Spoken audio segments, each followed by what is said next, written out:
We've got to work on you as the individual to grow into the person who is feeling worthy of building that $2 million business. And it's not just the business side, it's the personal side where you have to physically become a different person.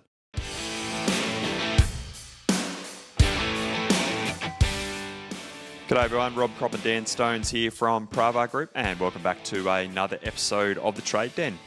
Good to have you back, Dan. How are you? Hey Rob, good to be back. Yes, not just welcome back to another episode, but part 2 of our series following on from episode 111. So if you haven't heard that, please make sure you listen to it. But today we're going to be talking all about the next part of that journey. And what we're talking about, or where we're going to start with, is when you hit $1 million in revenue. And before we even start, I want to acknowledge something, and that is that you've done something most tradies never do, most business owners ever do. You've built a real business. And you've got work coming in, a team of some description, a track record that the delivery serves as proof that your model works. And that's worth acknowledging. It's worth celebrating. It's a real victory, and it's something that not a lot of people get to do. But $1 million also comes with something that no one really warned you about. And that is a bit of a trap. It's what we call the too big to be small and the too small to be big trap. And it's a real brutal part to be in, because it means you're too big to be running around doing everything yourself. It's just not possible. But you're also too small to have everything in place. The infrastructure would make things that little bit more manageable, that little bit more sustainable. So what we get to, if you've listened to the last episode, you'll know what's coming up, is a decision point. And Rob, I think that's the ideal spot to start today, is talk us through that decision point as you migrate from what we call phase 1, a tool belt business, into phase 2. Yeah, like we spoke on around in episode 111, you're at that point where it is a bit sweet and you're at that $1 million mark, and you've got to decide, like, road 1 is, do I just stay in the tool belt business? And there's pros and there's cons to that. But road 2 is, do you have that little feeling inside of you where there's a calling or there's an opportunity or something that's saying, hey, there's a bigger game we got to play here. I want more. And there's nothing wrong with more, but it's like, all right, I've got to decide, am I ready to step up and build an owner-operator business? And not many people know what an owner-operator business looks like or how to get there. They're just like, great, let's get on with it, and off they go. Yeah, and I think, like you said before, it's a decision that needs to be made. It's not you'll find yourself in the predicament. Everyone does, right? Because even at the tool belt business level, you're getting more demands for your work. People love what you're doing. They'll give you more to do if you do it well. So you will trip over into this phase. But if you don't make a decision, if you don't treat it like a decision point, you'll get sucked into it. And all of those demands and complexities, if you're sucked into it and you haven't accepted it, you don't know what the roadmap looks like, you're just going to end up in a world of reaction. It is, and that's why when so many guys come to us here at Pravar, this is our sweet spot in coaching terms. Like, clients come to us at $1 million plus. They've crossed the threshold of running a tool belt business, and they're like, I actually want to run a genuine business here, and I want to play a bigger game, and I want to make more money, have more time, but I'm stuck, Rob. I'm stuck. And they don't understand that what they've done is moved out of a sweet spot into a dead spot, which is what we call the hamster wheel. We'll get into that in a minute. But they don't get it. But you've got to, at some point in time, you've got to make the decision, well, do I be okay with running a tool belt business, or am I going to step up and play a bigger game? But you've got to decide, don't you? Yeah, and you're making a decision. The hard part, I think, is you're making a decision in a pain spot, in a dead spot, in a place where it's hard, and everything.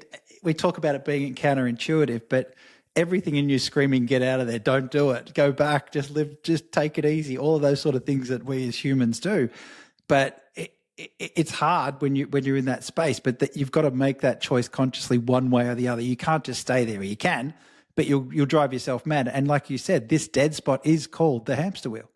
Yeah, you're right. This is a dead spot. We call it the hamster wheel for a reason, because you are literally running like a hamster on a hamster wheel, going round and round and round in circles, and you're never feeling like you're moving ahead.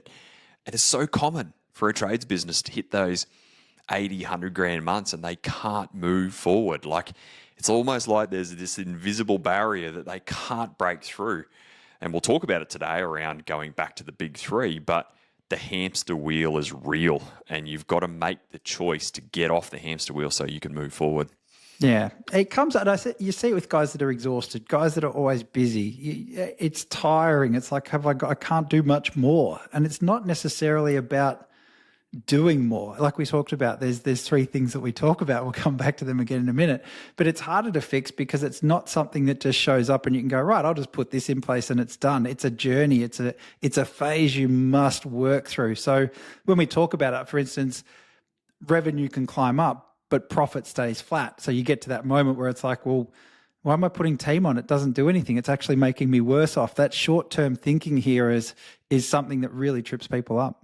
It is, because generally between the dead spot of the 1-to-1, rough terms, 1 to $1.5 million, it's a real turning point.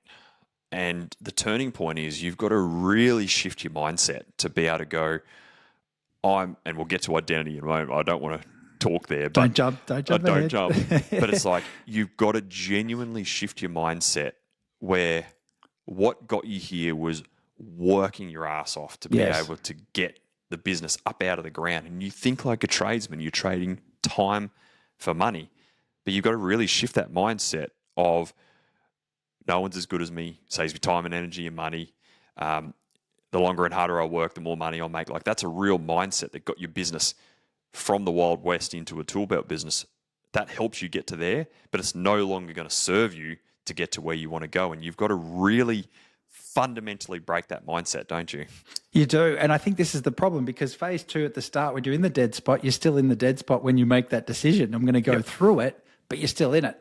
And everything feels wrong then. It goes from being a fear about it to being the wrong thing. And you start second guessing yourself. Maybe I'm no good at it. This was the wrong call. This just isn't for me.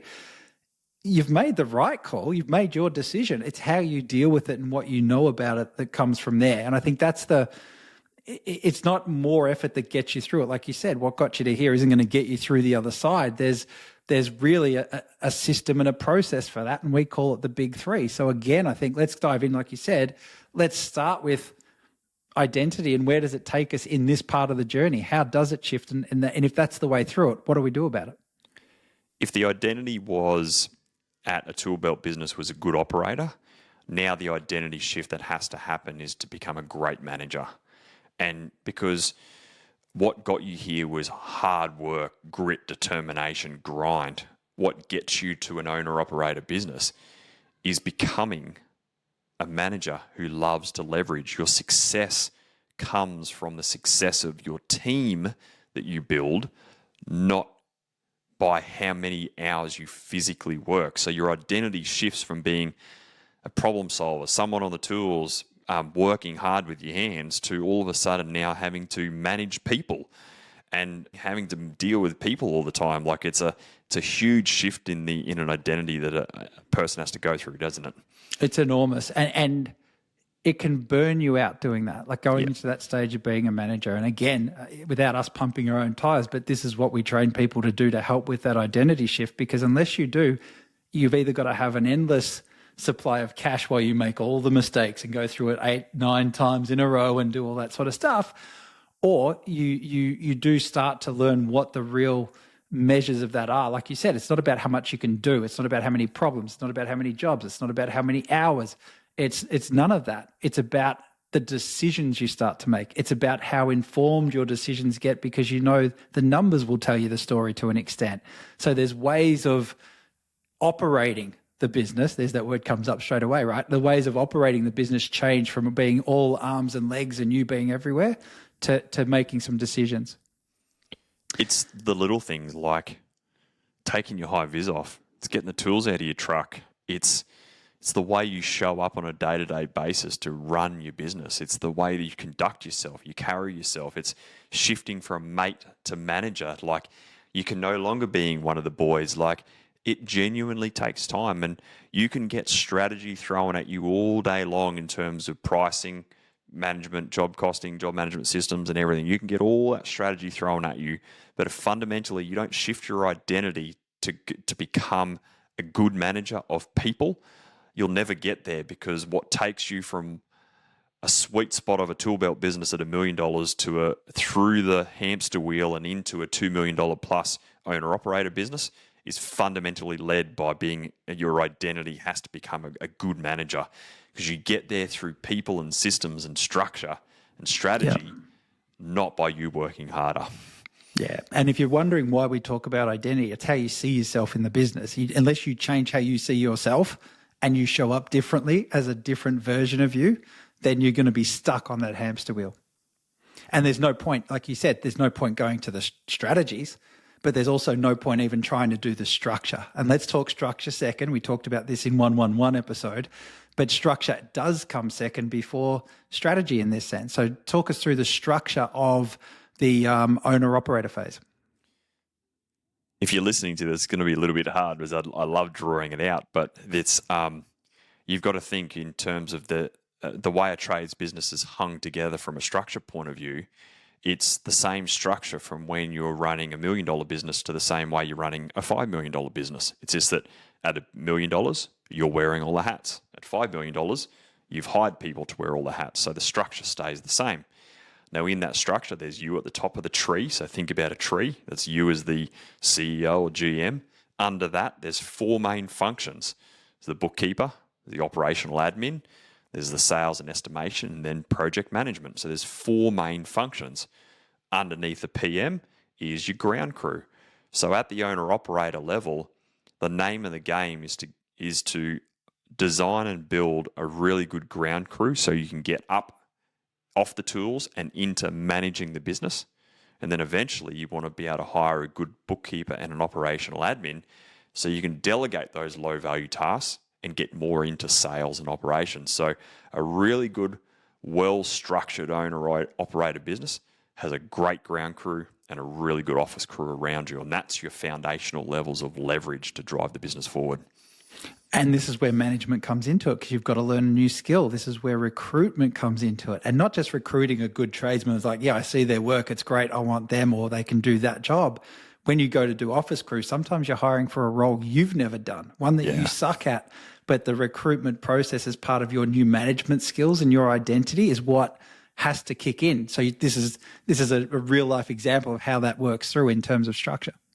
It is, and the reason why it's a hamster wheel from a financial perspective is because when you make that decision to start building leverage, that comes at a cost to your overheads within your business. You get off the tools, you become an overhead. You put a bookkeeper on, they become an overhead. You put an admin person on, they become an overhead. If you want to rent a premises, that becomes an overhead. So all of a sudden you're dropping 200 grand of overhead into your business, for example, and it's not just going, well, I got to make 200 grand to pay for that 200 grand. That 200 grand's coming out of margin.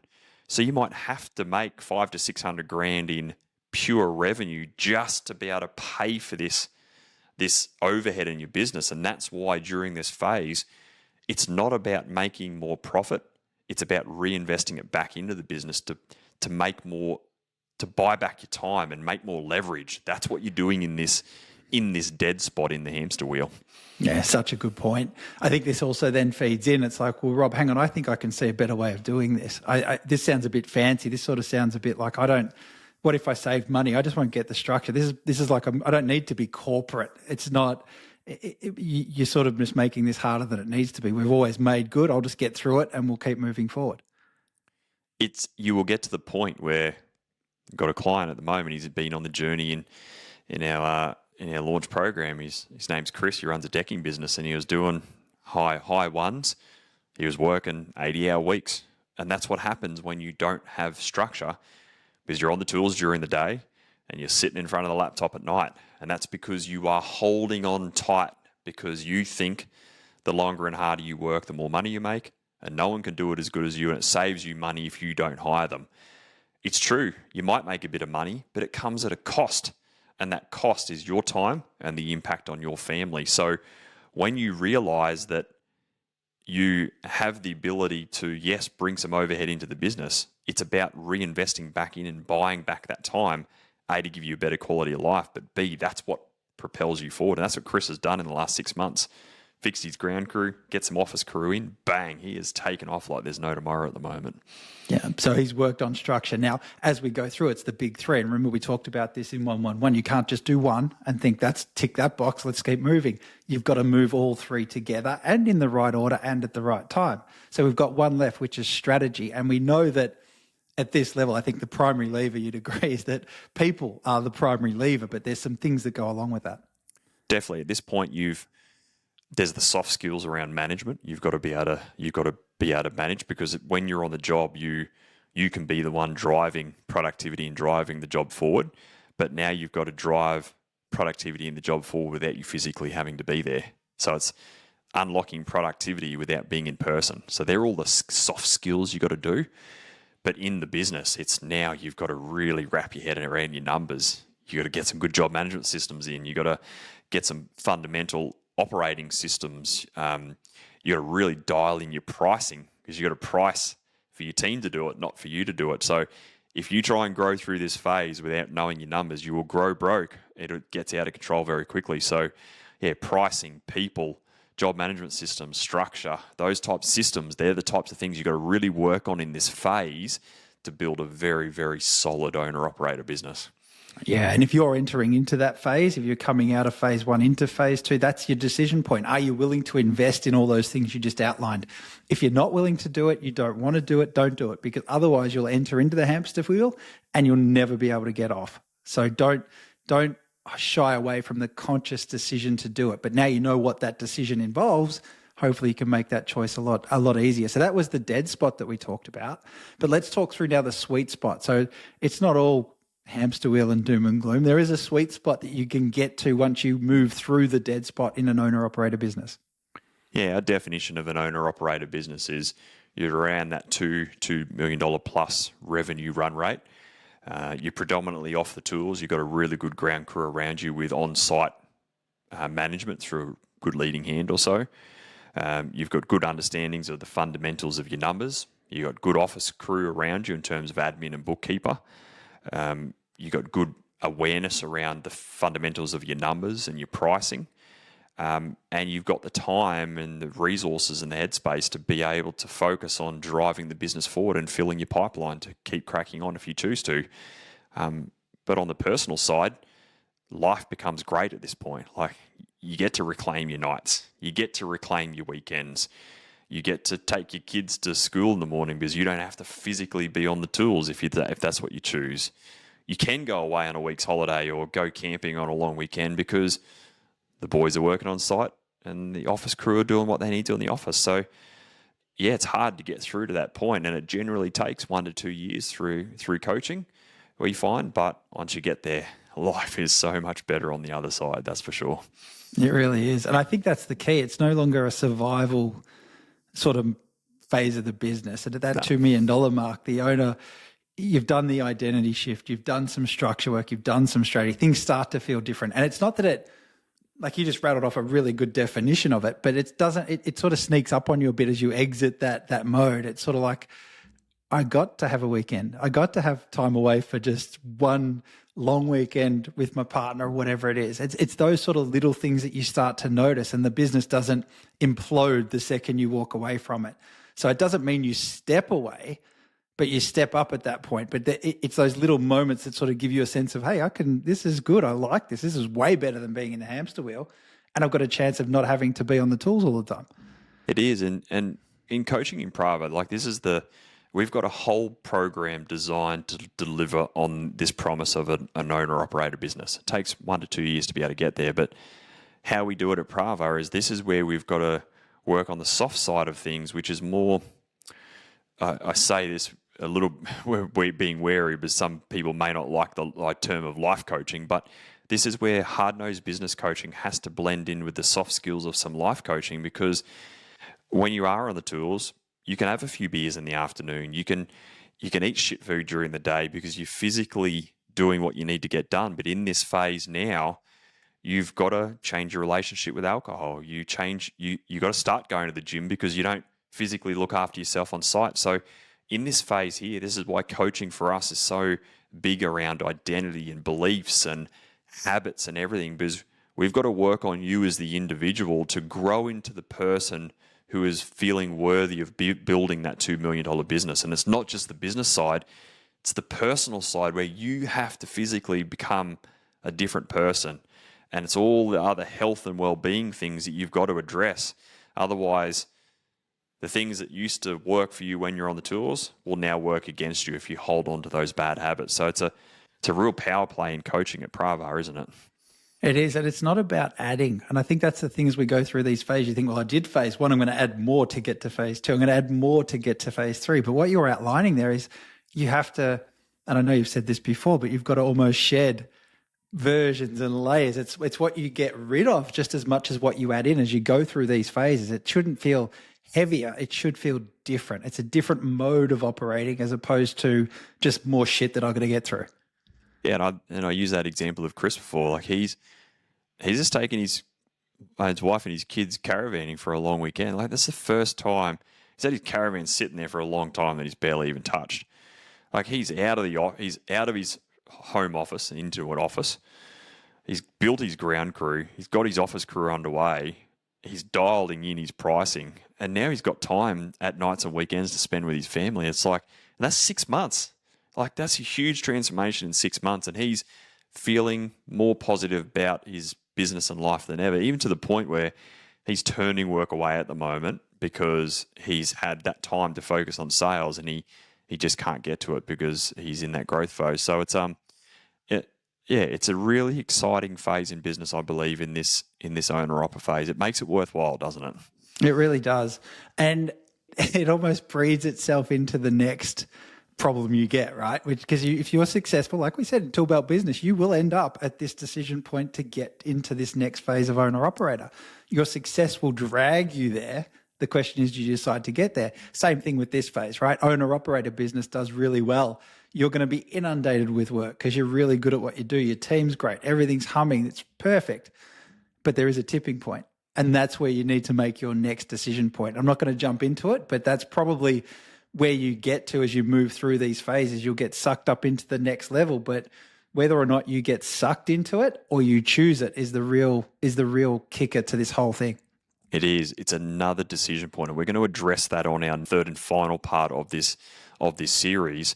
But you have to make a decision at this point because it is, again, you step out of a sweet spot into a dead spot, and you've got to make a decision if you're going to push through the nightmare zone or not. And so it's a conscious choice you've got to make, and you've got to be willing to go on that journey. And so now the question might be, when do we ever stop, Dan and Rob? Like, can I stop here? Absolutely you can. And we've seen it in our journey where clients have gone, you know what? I'm happy with an owner-operated business. Do I have to go ahead? No, you don't, mate. You do you. And I think that's an important thing where sometimes it's okay to give yourself permission to tap out at this point, isn't it? Yeah, you could run this business really, really well. You can have a good going and so, like you said, you can have long weekends. You've got a team that you love, and some guys love the team element. Like, I've got my crew. This is us. This is where the business starts to feel like family. You get those sort of comments from clients, and it's an exciting time, especially when you think, like we said at the beginning, you've got to $1 million. That was worth celebrating. Getting into this phase and being an owner operator, again, well and truly worth celebrating. It's the choice you make around it that's important, but you can celebrate and live in this world for sure. Let's leave it there because we don't want to give away what we're going to talk about next on the next one. I know we want to keep talking, but let's leave it there. Now, if you've loved part one and part two, especially part two here, and hopefully you've heard it in our voices, we could talk about this all day long because this is our jam here at Pravar Group. This is what we do best when clients come to us at $1 million plus in turnover. And we've built our whole business around intersecting the market here to help those businessmen in the trade space build owner-operated businesses. And so if you're in that space, in that journey, you're doing $1 million plus, and you are feeling like you're in a dead spot where you just are stuck, you're trapped, you're confused, and you don't know what to do next, then jump across to strategysession.com.au. Fill in your details, book in a time that suits, and let's have a conversation to lay out your roadmap in terms of where you're trying to go. Let's work you through the dead spots into the sweet spot and design your owner-operated business then let's get to work in building it together and help you achieve some amazing things in business and life. Hopefully you've enjoyed today's episode. Looking forward to coming back to you with part 3. Until then, take care. See you soon.